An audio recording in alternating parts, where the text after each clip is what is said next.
Thanks, everyone. So the great thing of being here giving this talk is that if you have any hard questions I can't answer, I'll just refer you to Rich back there so he can rescue me, you know. So Rich, congratulations on everything. I hear that this is your last week teaching at Middlebury, is that right? Which is a remarkable career, and we have inspired a lot of people, and still through your books have been educating a lot of people. So I'm very honored to be part of this celebration.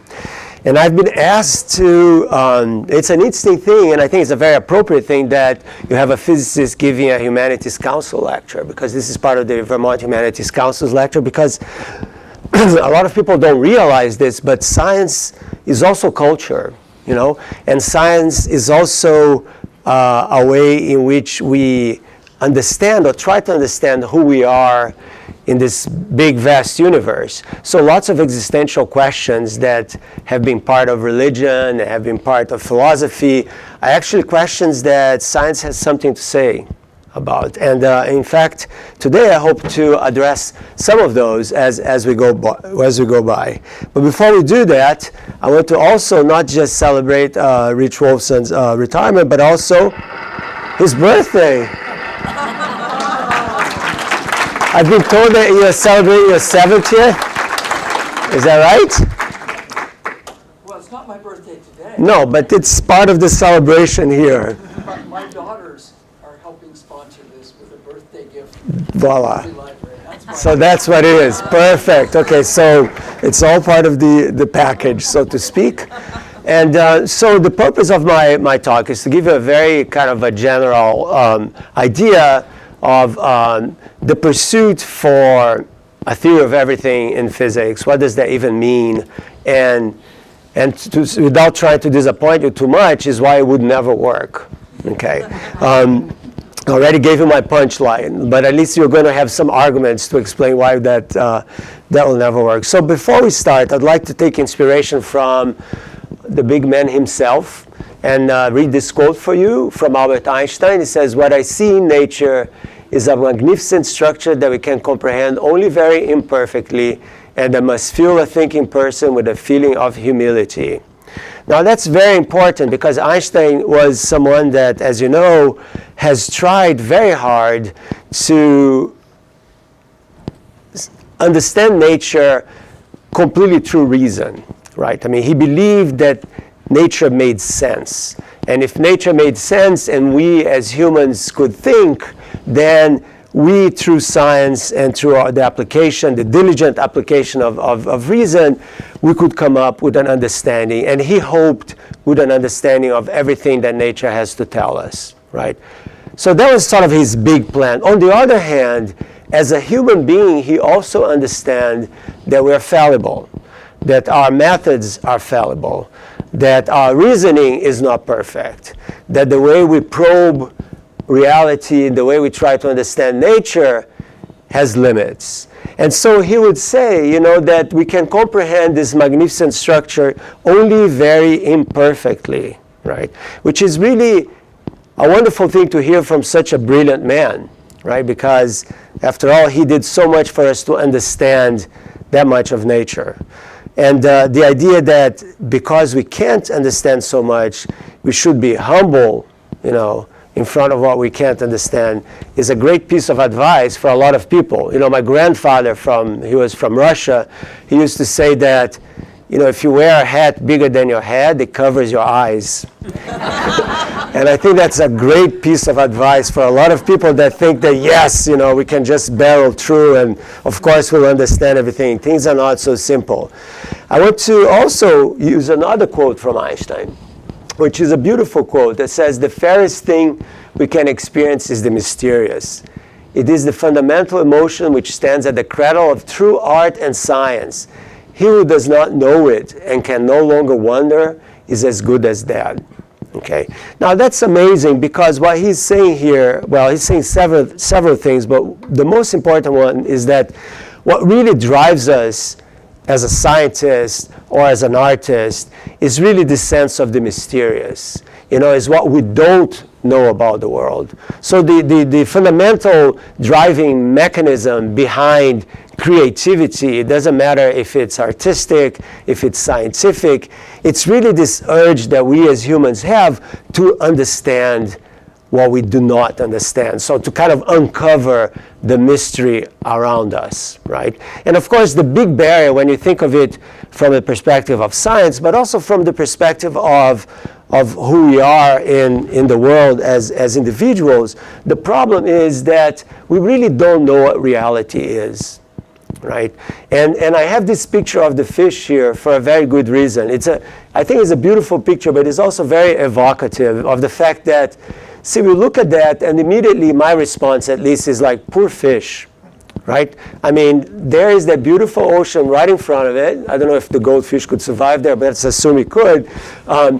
And it cannot probe it. It's stuck within the bowl, right? Lucky us, right, that we, of course, cannot just make the bowl, but can catch the fish, and can go into the ocean, we can surf the waves. So we are the kings, we can understand everything, we are much freer than the fish. So we can probe the world, as sort of endlessly, right? And that is just not true. So in a very, very realistic sense, we are very much like the fish. We also live in a sort of a bowl, the bowl of our perception of reality. And what science is trying to do is kind of uncover, some of what we cannot see immediately. So right now in this room, right, if I had infrared goggles, I would see all of you shining like little bursts of light. Right? But of course, we humans don't see the infrared because we evolved near a star that shines mostly, in the yellow and other colors next to yellow of the visible spectrum. And so it was not useful for us to actually see the infrared very much, right? Some other species may see a little bit of it, and even the ultraviolet, but we don't. We have a very limited perspective of what's really going on. So right now, in this room, there are many, many, many things going on that we don't perceive. But that does not make them less real.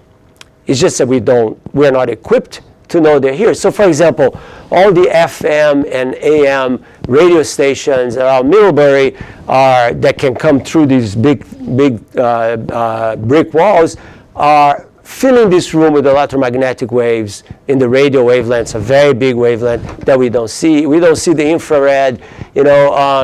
This projector has a lot of ultraviolet in it that we also can't see.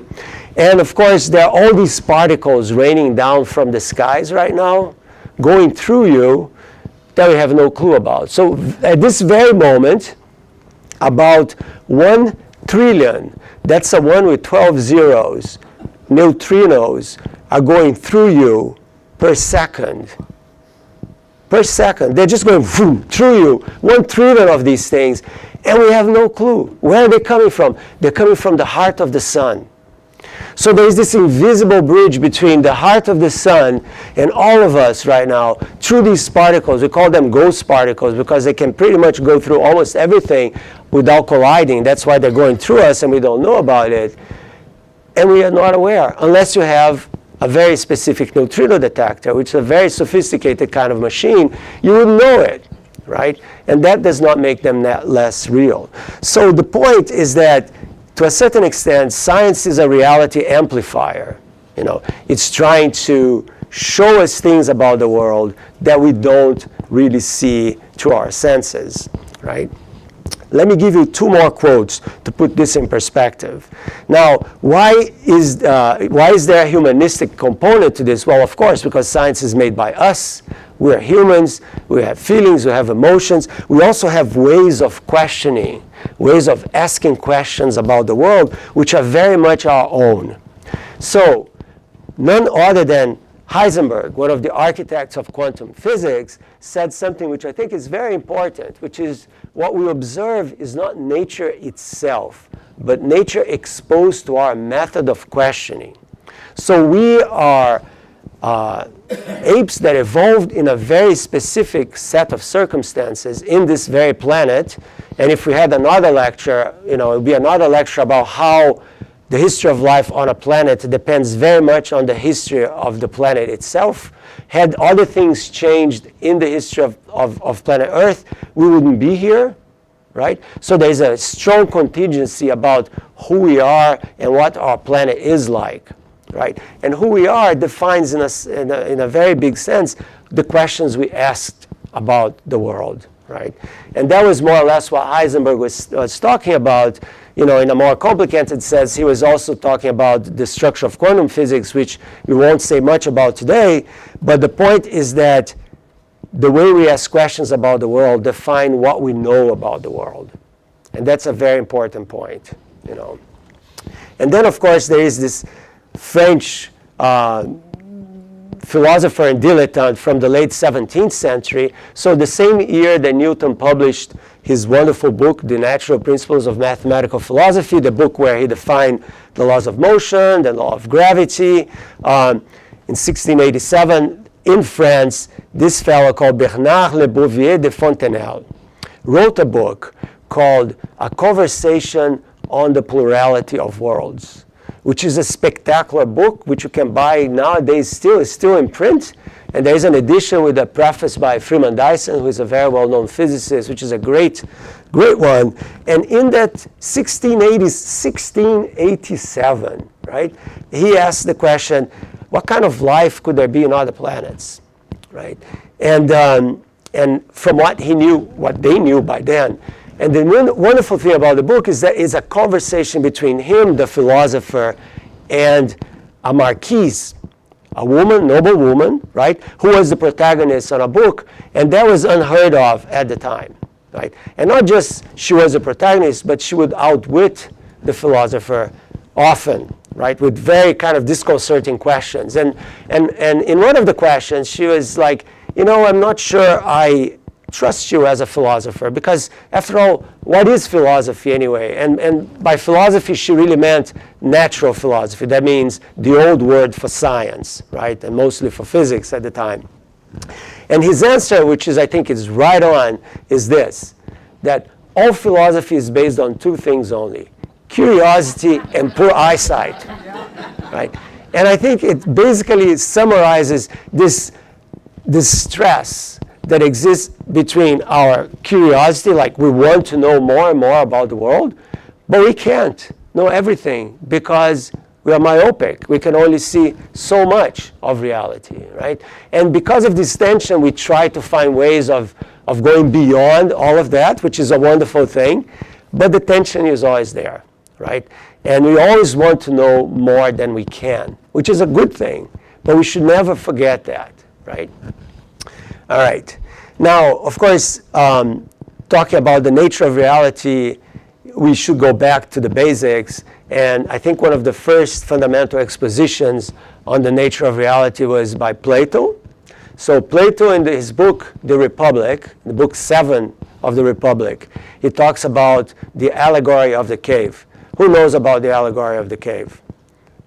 Awesome. So the allegory of the cave is a brilliant exploration of the nature of reality. He says something like this: imagine that you have a bunch of slaves chained since birth in a cave in such a way that they cannot move. They can only look forward, just like you're looking forward right now. And they can only look at the wall facing them. And on the wall, they see a bunch of shadows kind of dancing and moving about. So to those slaves in that cave, that wall is the world, is their reality, right?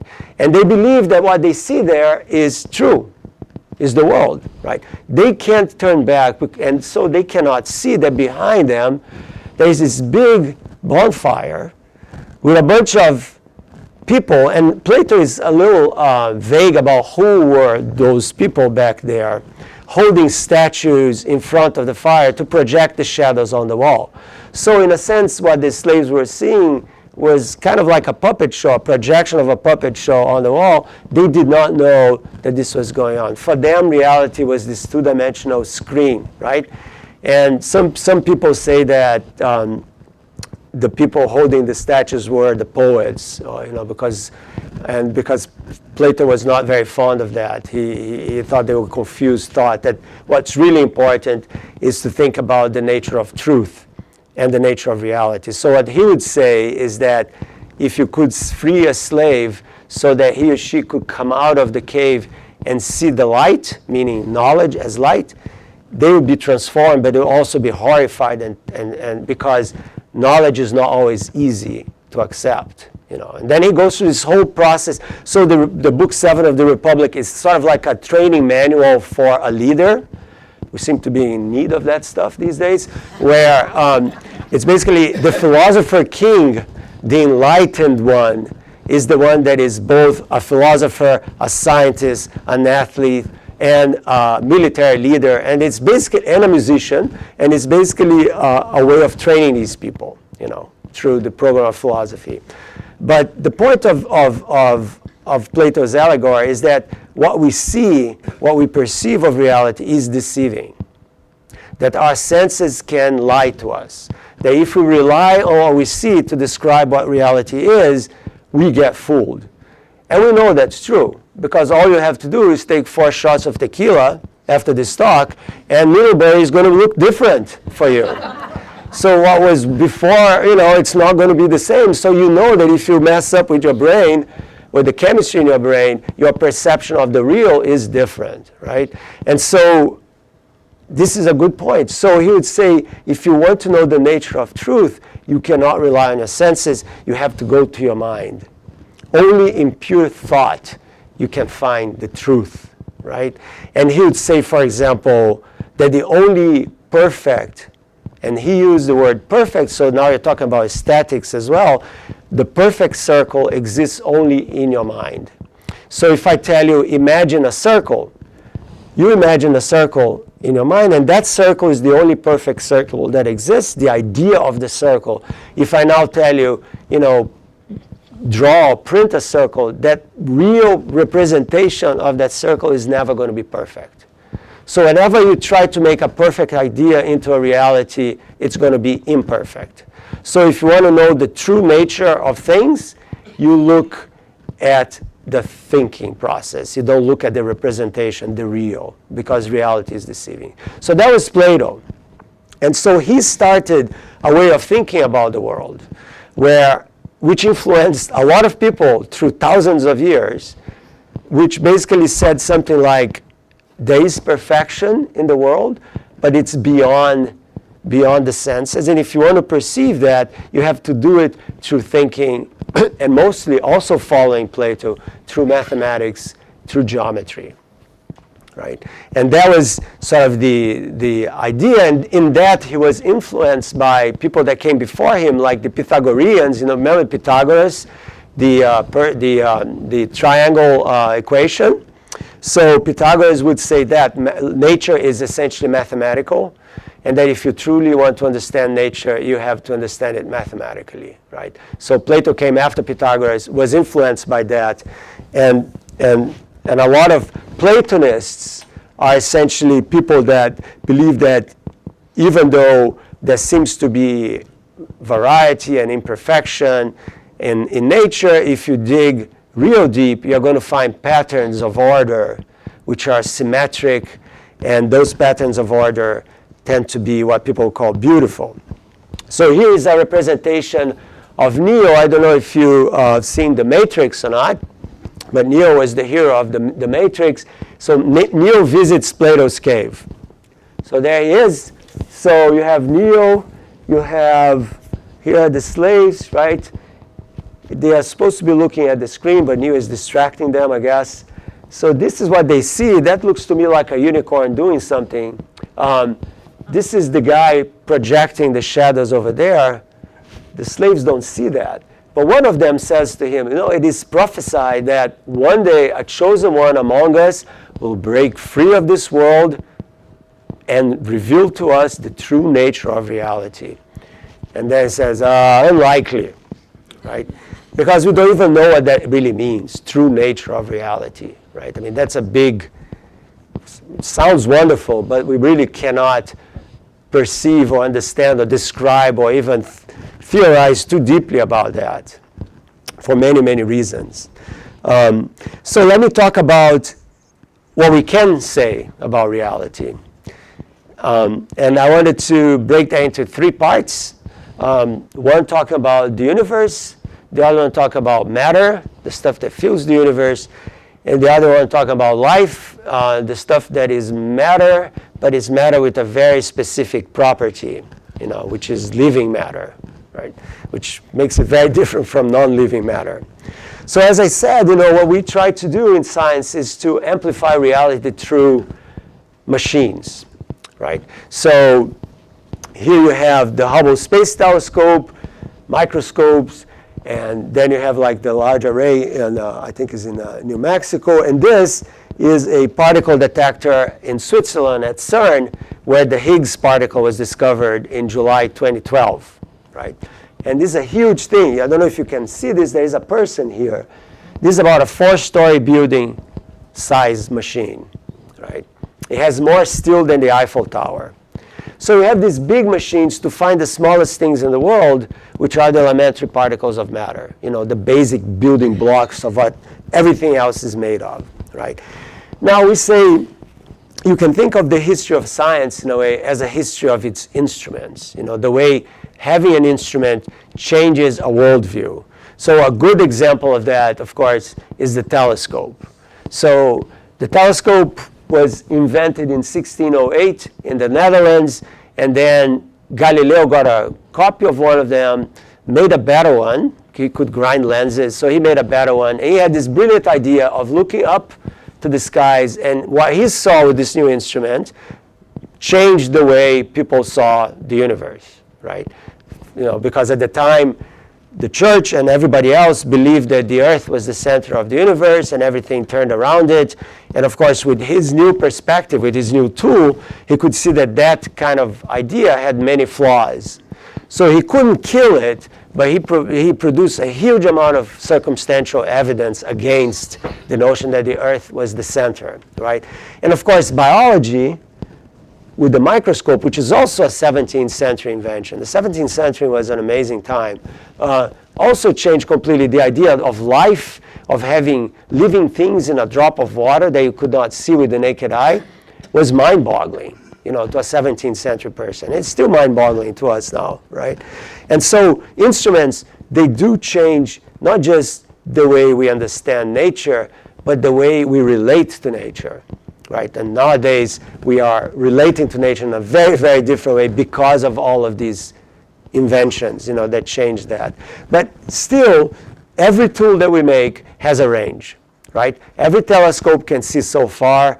Every microscope can amplify to a certain extent. Every particle detector can see particles up to a certain energy and not beyond that, which means that technology is always going to be an obstacle to how much we can see of the world, right? And you can't really go beyond that. It's not a matter of why in the future we're going to invent a machine that can see everything. That does not make any sense. Machines always will have a limit, a range that they can reveal things to us. So that means that even though what we can see of the world can increase in variety, and in diversity, there is always going to be a limit to what we can see of nature. And that's a very, very important point, right? Now, for example, when we go to the universe, right, there are three very different views of the universe. One, on the far right there, you have the Earth-centered Aristotelian cosmos, and then you move on to the sun-centered Copernican cosmos. So in 1543, Copernicus proposed this other way of thinking. Actually, some guy in Greece, 300 BCE, had proposed, called Aristarchus of Samos, proposed exactly the same idea, but he couldn't push it very hard for many, many reasons. There was an Aristotelian police at the time that was very fierce, and so he was censored essentially, and his sun-centered universe kind of died away, but it came back, of course, in the 16th century and became a reality in the 17th through the work of Galileo and Kepler, very importantly, and of course Newton, right? So that became the new universe. And then, of course, nowadays, the bottom picture there, right, is how we see the universe nowadays. And I'll say something else about that in a second. But, of course, the universe never changed. The universe is the universe, right? The way we look at the universe changed, right? Why? Well, because we could see the universe in different ways. We could see it with different telescopes, right? We could use different detectors to see different kinds of radiation coming out of all these objects that shine up there, right? And so the perspective that we have of the universe is an ongoing process, is a work in progress. So there is no final view of things. There is a different, changing view of things that gets progressively improved due to what we can see and do with what we can see. But there is no final answer, because of things I'm going to explain later on. Now, going on to this picture, this to me one of the most spectacular photographs ever taken in history. Okay, of course I'm a little biased, but if you think about it, right, you see there's some big blurs and there's some little dots, and you say, oh yeah, the blurs, maybe a galaxy. You can see a galaxy right there, right? Another one, and these stars. Well, each dot in this picture is a galaxy. Okay. Now, just give you perspective. If we could step out of the Milky Way, which is our galaxy, right? Our galaxy is the Milky Way. The sun is a star in our galaxy, right? And our galaxy is about 100,000 light years across. So if I turn the flashlight on one side of it, it would take 100,000 years for light to travel to the other side. Remember that light travels at 186,000 miles per second. That's a ridiculous speed, right? What does that even mean? It means that if you blink your eye, light can travel 7.5 times around the Earth. So blink 7.5 times around the Earth. That's the speed of light, right? It's a crazy speed, and basically what this is doing is taking a picture of the sky of galaxies which are tens of millions of light years away from one another, right? So if this is a galaxy and that one is a galaxy, the average distances here are of tens of millions of light years. Okay, so think of the size of this thing, right? And so nowadays, and it's called the Hubble Deep Field.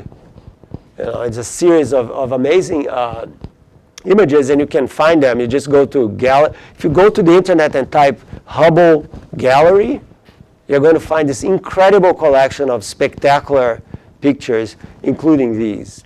Now, just step back for a second and think about this. So our Milky Way, which is one of the galaxies that actually looks a lot like this one, which is a spiral galaxy, has about 200 billion stars in it. So the sun is one, there are 200 billion others, and we now know, which is something we didn't know 20 years ago, that pretty much every one of those stars, even the ones that are so faint we can't even see them, have planets going around it. So picture this, right? So you have one galaxy, our Milky Way, with these 200 billion stars. They all have planets. Our sun, our little sun, has 8, now that Pluto has been demoted, so 8 planets, right? Plus or minus, plus 1 there. I still like Pluto, but that's a different story. And then imagine if, all these stars have, 3 planets on average, 4, doesn't matter. Now you're talking trillions of worlds in our galaxy alone. And that does not even include the moons, right? Because the Earth has 1 moon, but Jupiter has 64. Now imagine the night in Jupiter, 64 moons, right? And so now you're multiplying this by lots, and in terms of, is there life elsewhere? Well, moons can also be a platform for life, right? So the numbers are absolutely staggering when you start thinking that way, that each one of these dots is a galaxy which can have hundreds of billions of stars, and they all have planets, and lots of these planets have moons. How do we know that? Well, because the way stars are born, they're the same everywhere in the universe. The laws of physics, it's a wonderful thing. The laws of physics are pretty much the same everywhere. So are the laws of chemistry. And so we can extrapolate what we see here from what we see very far away. We can collect the light from very far away objects which are now billions of light years away. Sound like Carl Sagan. Billions of light years away. We can collect anything, we can analyze that light and say, look, there is hydrogen, there is calcium, there is magnesium. So that means that the chemistry in all these worlds is similar, right? So that gives us pause when we start to think about life elsewhere. But leaving that aside for now, we go back to the world and we see this and we see a tremendous variety, and it looks like every one of these things is different. But when you look at it from a perspective of a physicist, what you want is to try to simplify things. And you look at that and you say, you know what, this kind of, if you take a big enough block here, it's kind of similar to that one and similar to that one. You know, there's maybe a little bit of difference, but not much. On average, the universe looks alike everywhere, right? And then when things start to look alike everywhere, you start to talk about symmetry. You know, that there are laws behind all of this which can be written in mathematical equations that have symmetries. Now we are somewhat symmetric, right? I mean, if you look, we have a left-right symmetry. It's highly imperfect, right? But it's there. And of course, as Plato used to say, the only perfect circle is the one in your minds. So a lot of the modern theories of physics that try to explain how the particles of nature interact, right? They try to use these mathematical equations and look for the symmetries that appear in those equations, okay? So for example, what is the symmetry of a circle? The circle is a beautifully symmetric thing because, you know, if I rotate it by any angle, it doesn't change, right? So we say it has a continuous rotational symmetry because any way I turn it, this is not a perfect circle, but you have one in your head, you're going to see the same picture, right? So that's a beautiful thing. If you have a square, it has a 90-degree rotation symmetry, right? If you change it by 90 degrees, rotate it by 90 degrees with respect to its axis like this, it's going to look the same. So these things are translated in the ways we write equations, not just to describe objects, but also the way objects interact with one another, and the way the fundamental particles of nature interact with one another. So, as we know now, there are 4 fundamental forces of nature. There is gravity, which we're all very familiar with. There is electromagnetism, which is a combination of electricity and magnetism, which we're also very familiar with because, you know, we know about magnets, we know about electricity. And then there are 2 others which only are active at the very heart of small particles in the nucleus of an atom called protons and neutrons, called the strong and the weak nuclear forces. Okay, they're super important forces, but they're very short range, so we don't feel them in here, but without them we wouldn't be here. So we know there are 4 forces of nature, right? And what people try to do is, you know, in the early 1800s, people thought that electricity and magnetism were 2 completely different things. And then, as the century passed, people realized that they were actually manifestations of a single force, the electromagnetic force. So they were unified. So this was a beautiful thing because out of this unification came something new, which was the discovery that light is an electromagnetic wave that propagates at a constant speed, the speed I told you, 186,000 miles per second. So out of the unification of electricity and magnetism, this amazing revelation that light is just this electromagnetic wave propagating at some speed, and that all the different colors are just light squeezed at different ways. You know, so if it's a wave, it has these things called wavelengths, right? So if you make it, it's like an accordion. Like you're playing the accordion, you can squeeze it together so you have the crests closer to one another. You can push it apart so they move away. Well, light is that way too. So if you have red light, it will be farther away. If you have blue light, it will be closer together. And it turns out that infrared, ultraviolet, radio waves, X-rays, gamma rays are just different kinds of light that we can see but have exactly the same basic physics. It's just this electromagnetic wave propagating. So out of this unification came this amazing revelation. So people get excited. They say, well, maybe, you know, all forces should be one force. That's the idea of unification. The idea that perhaps what we see as gravity, as electromagnetism, as the weak force, as the strong force, are really manifestations of a single force. If you could only put the right glasses on, we would see the world as it truly is, this beautiful single unified force. And Einstein, for one, spent the last about 20 years of his life looking for a unified theory of electromagnetism and gravity. And he failed. And since then, since that happened, so he passed away in 1955, people realized that, well, you know, that's not the complete picture because you have the other two forces. You know, it has to have democracy here. Let's put everybody together, create a unified theory of all four forces of nature. And to do that, ask for all sorts of new things to come into the game, right? And when I was a grad student in England in the mid-'80s, the rule of the game was to study this unification. If you wanted to do high energy physics, theoretical physics, that was the thing to do. Go unify, kid. You know, that was the argument.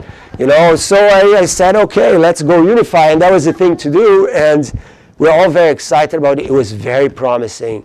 It called for things called supersymmetry. So symmetry is not enough. To unify everything, you need supersymmetry, which basically is a symmetry that makes something quite amazing happen, because there are two kinds of particles in nature. You have the particles of stuff, like the protons, electrons, neutron particles of matter, and you have the particles that transmit the forces of matter. So, you know, two electrons are negative, they repel. Why? Well, because photons, which are the particles of light, make that happen. So you have particles of force, particles of matter. What supersymmetry does is it transforms one into the other. So it's like this beautiful thing, spectacularly elegant mathematically, right? And very compelling that way.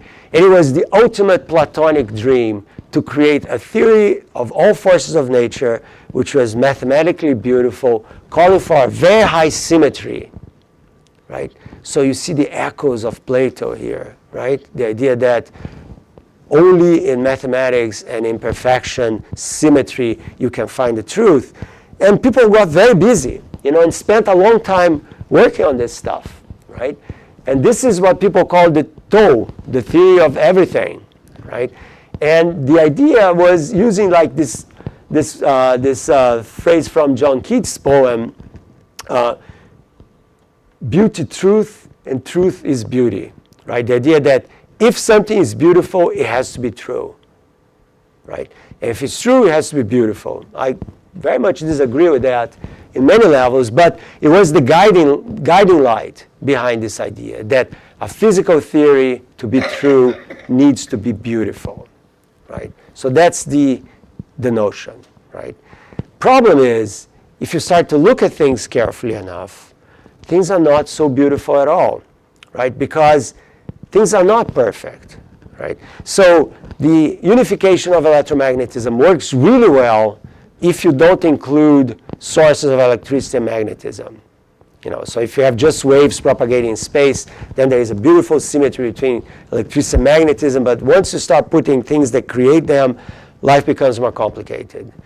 You have this very important prediction from these theories that describe particles, which are called quantum field theories. Now that's a mouthful, we don't need to worry about them, but one thing that they do say is that you should have particles of matter, and every particle of matter should have a particle of antimatter related to it. So for example, back to the electron, right? So the electron is this particle that goes around the nucleus of the atom. If this matter-antimatter symmetry were real, there should be also its cousin. So the electron is negative. The positron is a positive charge electron. They should exist in equal numbers in the universe. Okay, so that's the prediction. Problem is, if you have as much matter as antimatter in the universe, we wouldn't be here. Because if you're walking down Middlebury and you see your anti-person, and you shake hands with the anti-person, the whole of the United States vaporizes immediately, right? Because you have this gigantic release of gamma rays. So basically what that means is that matter and antimatter, when they get together, they become electromagnetic radiation. Okay? So if there were as many particles of matter as antimatter in the universe would be mostly made of radiation, light and other stuff. We wouldn't be here. So it turns out that there is a fundamental asymmetry in the universe. There is more matter than antimatter in the universe. Okay? Nobody knows why. You know, people say, and God said, let there be more matter than antimatter, which is fine, you know, but it's not a very scientific explanation. So people are trying to come up with models for that, and we have failed beautifully. I mean, I spent about 10 years of my life, the 90s, trying to working on this, and all things are very, very beautiful and compelling, but they just don't work. So we don't know.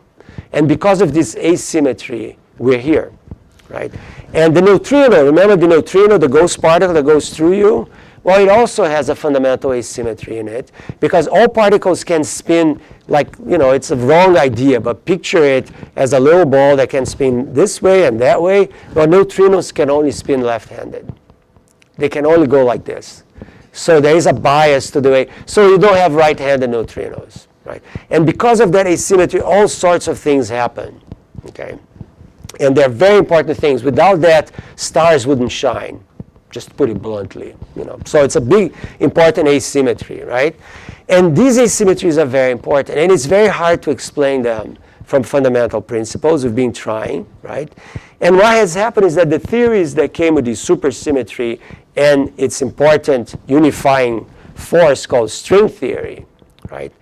They rely on both the supersymmetry and other predictions that in the last 40 years have not been out. Okay? In fact, there is zero evidence that any of these unified theories work. Okay?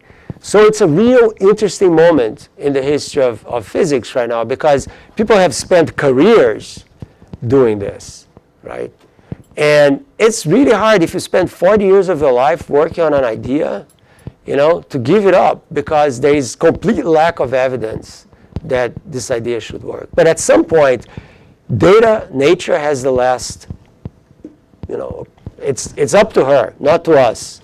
You know, we can be attached to ideas, but at some point you have to say, okay, it doesn't work. Or you can fudge the theory in such a way that it still works, but then you lose the appeal, the beauty of the theory, right?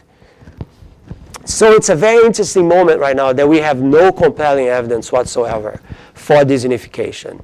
Still, even if it worked, even if people could come up with a theory that unified the four forces of nature, that would never be a theory of everything. Because the notion of a theory of everything is just philosophically wrong. The reason being what I talked to you about before, which is the idea that we can never be sure that the day after tomorrow, Mr. So-and-so in some underground laboratory in South Korea, not the other one, in South Korea, wouldn't find a fifth force of nature, because he found a new machine that can probe a different regime of energy where we capture signals that our machines currently can't capture. So the description would at best be, you know, unifies what we know right now about how particles interact, which is very far away from a theory of everything, by the way, right? It's a theory of everything we know in particle physics, not about everything, right? It won't predict, you know, if you're going to win the lottery or anything like that, or what you're going to major in, you know. Well, to most people here, that's not an important prediction anymore. But some of you still is, right? The point is that the everything here is an everything in terms of the elementary building blocks of nature and how they interact with one another, not the fundamental everything of everything, right? So that's a very important point. And furthermore, which is what I said before, our theories are never reality. They are approximations to reality. And they are always incomplete. And it's very, very dangerous to confuse the map with the territory. You know, one thing is the territory. The other thing is the map we make of the territory. And as a map, it's always going to tell only part of the story, right? Which basically is going back to the notion that what we know of the world is always going to be the incomplete version of the whole story, because there's only so much we can tell of that story. Now, of course, I am going to move on to this.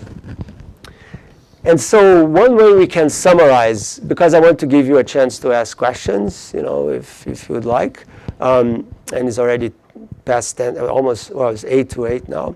One thing that helps us summarize this is this concept that I thought I invented called the island of knowledge. So I wrote this whole book, and then as a good boy, I decided to do a bibliography search to see if somebody else came up with this idea. And you had like Nietzsche came up with something very close to it, and Weizsäcker, this very famous physicist, came up, and some other people too, which is the notion that, of course, I expose it in much more detail than they did. But still, the idea that if you picture the knowledge that we accumulate of the world as an island, right? And this island grows as we know more about the world, including wrong ideas. Having the wrong idea is absolutely essential to do science and actually to live well as well. Failure is the best way that we can make progress, right? And so, in science, that's definitely true. We make mistakes all the time so that we can eventually get to the right place, right? Or never get to the right place sometimes. But so this island grows in time, right? And so the optimist would say, yeah, it's just going to keep growing. And what's surrounded by? Well, every island is surrounded by an ocean. In this case, is the ocean of the unknown, the stuff we don't know about the world, about nature, about ourselves. And, in a matter of time, this whole thing is going to grow, and we'll know everything. That's the optimistic view. I'll call it scientism, right? And of course, that is the wrong view. Because if you think about what's going on as we know more about the world, what you have is a boundary between the known and the unknown, which you can call the shores of ignorance, right? And as the island grows, so do the shores of ignorance. Which means the following: as we know more about the world, we become equipped to ask questions that before we couldn't even contemplate. They weren't even part of our doubts because we couldn't even dream them. Back to our examples of the telescope and the microscope. Imagine thinking about how many stars there are in a galaxy before the telescope, where you thought galaxies were not even made of stars. Or how small life can be before the microscope, right? So the invention of these instruments allowed us to ask questions that we couldn't even have imagined before. The same thing is happening to us now, say, with big data, right? We live in the time of big data, right? Big data is going to allow us to ask questions that we couldn't before, right? Because it's a completely new tool to explore what we know of the world and what we know of ourselves. So the better picture is a picture like this, that we can never really know the whole story because you have the unknown, and I didn't have much time to explore this, but there are also questions which are unknowable. Perfectly reasonable scientific questions you can ask that have no answers, period. You can ask them to me in a few minutes if you'd like. Well, give me an example. So the point of this is that the structure of what we do and how we study the world is really limited by the way we do it. Is that a kind of a put-off thing? Absolutely not. Because it's precisely this limitation that drives our curiosity. And honestly, I think it would be much more depressing to know all the answers and to stop asking than to keep on this process of discovery, which is the very fundamental thing that makes us human. The idea of wanting to know. There is this play by Tom Stoppard called Arcadia, which is a beautiful play. And at some point, one of the characters says, is wanting to know that makes us matter. And I think that's absolutely beautiful, And I think it captures exactly what we're trying to say. So you don't think of limits as obstacles. You think of them as a trigger to know more, to go beyond, to see what's out there, right?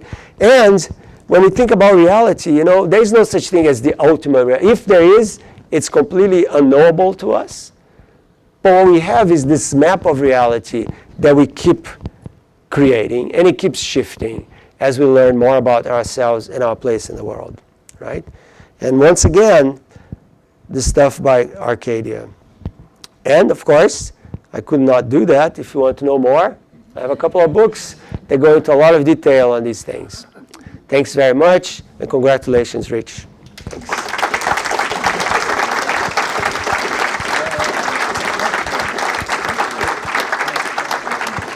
Where's Chris? Chris, can we? Absolutely. Yeah? Okay. Questions? Okay, let's do it. Yes, sir. There's four forces. I keep hearing about dark energy, which is this just a construct that physicists invented so the equations work, or is it real? There it is. That's one of the things I skipped for time. Well, here's the story. So in 1998, two groups of astronomers were looking at distant galaxies, and they wanted to look at distant galaxies where they had stars exploding, a particular kind of star, because when a star explodes, it becomes very luminous and you can actually see it, and because of all the light that comes out of it, you can measure the distance to those galaxies. So they did that, and not just know the distance, you could also know how fast they were moving away from us because of the expansion of the universe, which I also didn't talk much about, but the universe is growing in a sense. Distances are increasing. And they realized that not just the universe was expanding as we knew it was, but it was actually accelerating. It was moving away. The galaxies were moving away faster from one another than they should. Okay? And something has to cause that, right? And what causes that? Well, we don't know, but we know how it's being caused, meaning we know what it needs to do to push the galaxies away, what kind of thing it needs to be, so to speak. And the thing it needs to be is some sort of fluid spread in the universe, kind of like the old ether. Ether strikes back. Never goes away. That basically has this amazing property of pushing not the galaxies, but pushing space itself away. So you have to picture space, and this has to do with this theory of general relativity, not as like a little arena where things happen, but as kind of like a rubber sheet that can stretch. Okay? So when people talk about the expansion of the universe, they don't really mean that the galaxies are moving out like shrapnel from an explosion. What they mean is that the space itself is stretching, and the galaxies are moving with it, just like a bottle floating on a river, so to speak. So, for example, let's look at us here. Imagine that each one of you is a galaxy. Pretty cool. Right? So each one of you is a galaxy, and you're sitting on a chair, and I have the God button here. So the God button, what it does is I push the God button, and then the floor starts to stretch in two directions, this way and that way. So if that happens, what you're going to see when you look to your sides is that your neighbors are moving away from you. Every one of you is going to be looking to the sides and going to see your neighbors moving away from one another, and they're going to say, aha, I'm the center of the universe. Everybody's moving away from me. But then your neighbor is going to go, hey, wait a second, they're moving away from me too, and from me too, and from me too, because there is no point which is the center. So that's what the expansion, it means the floor itself in this analogy, right? Now, in the case of dark energy, this is happening in an accelerated way, meaning about 5 billion years ago, roughly, the universe put in, fourth gear or something and decided to go faster. Okay, and what's causing that? We don't know. We know how much energy we need in the universe in order to do it. So that's one of the big challenges in cosmology right now, is to understand the nature of dark energy. Okay, there are a few candidates, but we don't need to go into detail but it's a big question. And the worst part is that you see the percentage there, about 68% of what fills up the universe is this stuff. The stuff we are made of, the protons, the neutrons, that's just 5% of the recipe. So there's a lot of mystery out there. There's a dark energy, and then there's dark matter, which is another ball game. Yes, ma'am. Can you explain the significance of the Higgs boson? the significance of the Higgs boson. So, right, so another attempt at unification, which is a very beautiful one, is the idea of unifying the electromagnetic and the weak interact, the weak nuclear force, these two forces, right? And this theory was developed in the 1960s, and with the theory, which was exploring the notion of a symmetry that exists, that unifies kind of these four. It's not a perfect symmetry, it's not a perfect unification, but it looks good, you know, is that you need to have a particle that is responsible for giving the masses for all the other particles. Okay, it's a mass giver. Okay, because people don't know why the electron has a mass which is about, 2,000 times smaller than a proton, and other particles have these masses. So what the Higgs does is that it interacts with all the particles that exist, okay? And the way it interacts, the strength, it's like a hug. You know, if the Higgs hugs the particle real hard, the particle gets a big mass. If it doesn't, it gets a little mass. So it depends how much the Higgs likes you. This is a very kind of, you know, I'm waving hands here, people, but, you know, it gives you a different mass. So that's the idea. So the significance is that once so this was a theory in the 60s, and they found it. They found a particle with very much the properties that we expected it to have, right? I didn't like that it was it's kind of a heavy particle. It's about 125 times heavier than a proton. If it had been only 70 times heavier than a proton, then my theory to explain why there is more matter than antimatter would have worked. But it didn't, because it isn't. So you have to toss. Noah there, who is a professor of physics at Middlebury, he had a theory that if the Higgs was 165 times heavier than a proton, then there'll be these beautiful oscillating bags of energy in the universe. But you know, it's 125. So what you do is garbage can, right? But it's a beautiful idea. But the data tells the story, right? So it's significant in many different levels. But that's the most important one. Yeah. A moment ago, when you were just using the rubber sheet example of space expanding, you said there is no center. How do you reconcile that with the Big Bang? Right. That's the fundamental question, right? So the point is that when you think about the universe, you have to think that every point in the universe was a center of the expansion. So from our perspective, right, everything is moving away from us. So if I play the movie backwards, what I'm going to see is that everything coming close to us, right? If I'm going backwards in time, right? Because if I'm going backwards in time, closer to the Big Bang, things are closer to one another. But if I am in Andromeda, which is another galaxy 2 million years away, and I do play the same movie, I'm going to see things moving away closer to it as I go backwards in time. So the idea that there is no center is that every point, and I know this is not an easy one to swallow, right? Every point becomes a center of the expansion in the sense. So the Big Bang happened at all points at the same time. That's one way of thinking about it. Okay, so it's not an obvious thing, but that's the best way to think about it. So it's a total democracy. So there is no point that is more important than another point. If there were a center of expansion, that would be a very easy thing to pick astronomically. You wouldn't have a picture like the other one I showed, because it would be very clear that there is a radial symmetry coming out of this particular point where things are moving out from. Right, like trains all moving out of a station kind of thing. Yes, sir? Can you say a word about how Dirac's equation fits into what you've been saying? Yeah. So, nice question. So Dirac's equation, going back to the matter-antimatter, that was the equation that basically discovered that. So what Dirac was this brilliant British physicist that realized that there were these two great ideas in the 1920s. That you had relativity theory, Einstein's relativity theory, that talked about motions, motion with a high speed, and you had quantum mechanics that talked about electrons. And then he said, but wait a second, when you have a proton and an electron moving about the proton, it may be moving kind of fast, so we need to correct its equation by using relativistic effects.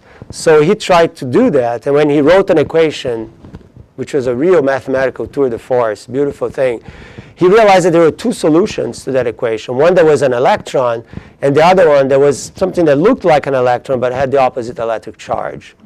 And initially he thought it was a proton, actually. And then he realized they had to have the same mass, etc. So Dirac's equation mathematically predicted the existence of antiparticles, which is an amazing thing. Right? And that's what gives the Platonic argument such force, that sometimes you write these equations and you come up with these solutions that predict something we didn't know about the universe, as if mathematics knows something we don't know about reality. Right? But that's a completely wrong way of thinking about that. That's the way people say, yes, mathematics knows, because we are the ones writing the equations that he's describing all of that. We are picking a very specific subset of mathematics and solutions to describe what we want. Because, for a pure mathematician, you could be doing everything in 10 dimensions or 15 dimensions, and it'd be totally fine. It's just on paper, But we don't do that. We do very specific applications of a subset of ideas in mathematics. But it is mind-boggling that happened, yeah. So it's dark matter rather than dark energy. Yeah. Emerges. Right. Well, we don't know. Dark matter, it should be a particle. And supersymmetry lovers, that was one of the greatest reasons for supersymmetry, was that it would predict the existence of a dark matter particle. And all these observational, people are looking, they have been hunting for this for decades, and all the windows are closing. They're not completely closed, but it's getting pretty bad.